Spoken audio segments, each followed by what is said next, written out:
Hello guys, आप लोग कैसे हैं? मुझे उम्मीद है कि आप लोग अच्छे से होंगे। तो आज हम पढ़ेंगे 6th स्टैंडर्ड की पार्ट 2 चैप्टर नंबर 6 मेरा अहो भाग्य। इस कहानी के लेखक है चंद्रगुप्त विद्यालंकार।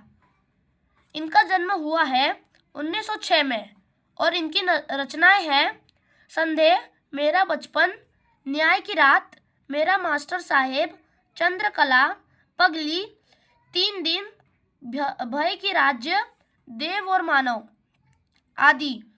इनकी परिचय है आपने साहित्य एवं पत्रकारिता के क्षेत्र में उल्लेखनीय कार्य किया है। प्रस्तुत पाठ में लेखक ने गुरुदेव रविंद्रनाथ ठाकुर जी से हुई भेंट से संबंधित संस्मरण बताया है। नाम तुम्हारे। चित्र देखकर उचित सर्वनाम में लिखो। तू, मैं, वह, यह, क्या, जैसा, वैसा, अपने आप। गाय से जो चित्र दिख रहे हैं इनके सर्वनाम लिखने हैं और ये जो बॉक्स दिख रहे हैं इसमें सर्वनाम इसमें से ढूंढ के लिखने हैं, फिल करने मतलब। फरवरी 1936 में मुझे शांति निकेतन जाना था। वहाँ एक साहित्यिक कार्यक्रम होने वाला था। मैं बहुत ही उल्लसित था क्योंकि उस कार्यक्रम की अध्यक्षता स्वयं गुरुदेव रविंद्रनाथ जी करने वाले थे। निश्चित दिन कोलकाता से हम बहुत सारे लोग शांति निकेतन के लिए रवाना हुए। लगभग 1 दर्जन हिंदी वालों का यह दल शांति निकेतन के सुंदर अतिथि भवन में ठहराया गया। गाय से जो शांति निकेतन दिख रहा है ये कितना सुंदर लग रहा है और इधर ही ठहराया गया था। यह अतिथि भवन अशोक वृक्षों के संघन उपवन के बीचों बीच बनाया गया था। बहुत ही सुंदर, बड़ी और अच्छी इमारत थी। वह जैसा सोचा था वैसा ही पाया। ऊपर की मंजिल के एक कमरे में हमें ठहराया गया। कमरे के बाहर एक विस्तृत बरामदा था। बरामदे में खड़े होकर अगर बाहर देखा जाए तो सामने ही संगन बकुल वृक्ष दिखाई देते थे। दूसरे दिन प्रातः काल ही हमें बताया गया कि गुरुदेव की स्वास्थ्य ठीक नहीं है। अंत कार्यक्रम की बैठक में वे नहीं आ पाएंगे। मैं बहुत निराश हो गया।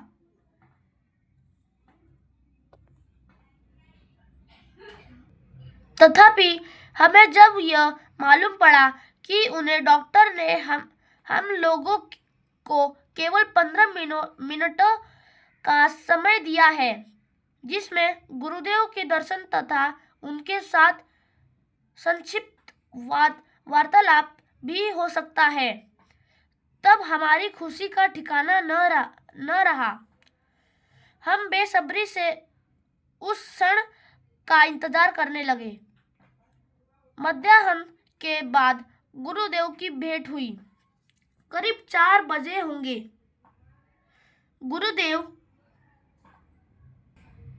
की धारणा थी कि कुछ 2 दिन आदमी ही होंगे, पर जब उन्होंने हम 14 जनों को अध्ययन कौशल, पाठ्य पुस्तक में आए हुए कठिन शब्दों के अर्थ वर्ण क्रम मानुसार शब्दकोश में देखा तो मजाक में उन्होंने कहा, अब मेरी क्षमता दरबार लगाने की नहीं रही। इस मकान में जगह की भी कमी है। फिर हम सबको गुरुदेव से परिचय कराया गया। बाद में वार्तालाप शुरू हुआ। चर्चा के दौरान गुरुदेव ने कहा, अब से 50 बरस पहले जब मैंने कहानियां लिखना शुरू किया था तो इस क्षेत्र में एक ही आदमी था। मेरी पारंपरिक कहानियों में ग्रामीण जीवन के संसर्ग का ही वर्णन है। उसके पहले इस तरह की कोई चीज़ बांग्ला भाषा में नहीं थी। मेरी कहानियों में ग्रामीण जनता की मनोवृत्ति के दर्शन होते थे। उन कहानियों में कुछ ऐसी चीज है जो संसार के किसी भी देश के आदमी को भा सकती है, क्योंकि मनुष्य स्वभाव तो दुनिया में हर जगह एक सा ही है। गुरुदेव कुछ समय के लिए रुके, तभी अपने आप मेरे मुंह से निकल पड़ा, गुरुदेव, आपके मन में काबुली वाला इस कहानी का विचार कैसे आया? यह लोकप्रिय कहानी देश के सभी भाषाओं के सभी बच्चों को बहुत ही प्यारी लगती है। गुरुदेव बोले, वह कहानी कल्पना की सृष्टि है। एक काबुली वाला था, वह हमारे यहाँ आता था और हम सब उससे बहुत परिचित हो गए थे। मैंने सोचा उसकी भी एक छोटी लड़की होगी और जिसकी वह याद किया करता होगा। इसी तरह वार्तालाप होता रहा। हम सबके लिए यह एक मानसिक खाद्य था। आश्चर्य की बात यह कि 15 मिनट के बजाय 40 मिनट हो चुके थे। अब गुरुदेव उठे, चल पड़े। जाते जाते उन्होंने कहा, जब मैं ऐसे किसी वार्तालाप के लिए कम समय देता हूँ, तब मेरी वो बात सचमुच ठीक ना मानिएगा, क्योंकि मुझे स्वयं लोगों से बातचीत करने में आनंद आता है। हम सब ने गुरुदेव को धन्यवाद दिया और विदा ली। मैं अतिथि गृह के मेरे कमरे में वापस आया। गुरुदेव के साथ हुए वार्तालाप से मुझे एक असाधारण उल्लास की अनुभूति हो रही थी। पर जब मुझे पता चला कि जिस कमरे में मुझे ठहराया गया था, उसी कमरे में स्वयं गुरुदेव काफी समय तक रह चुके थे, तब गाइस ये गुरुजी हैं जो अपने बच्चों को समझा रहे हैं। जरा सोचो, बताओ, यदि मैं पुस्तक होती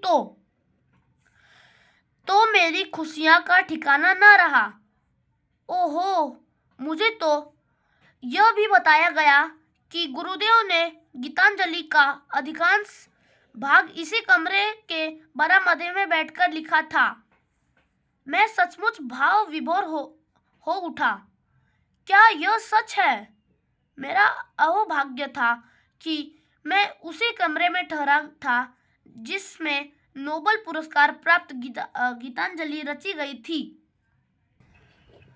गाइस ये गुरुदेव है जो अपने लोगों को समझा रहे हैं गीतांजलि के बारे में। गाइस ये इसके क्वेश्चन आंसर आप लोगों को कल मिल जाएंगे।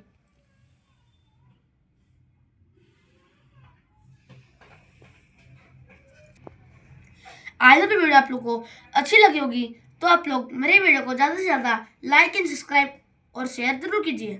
Thanks for watching.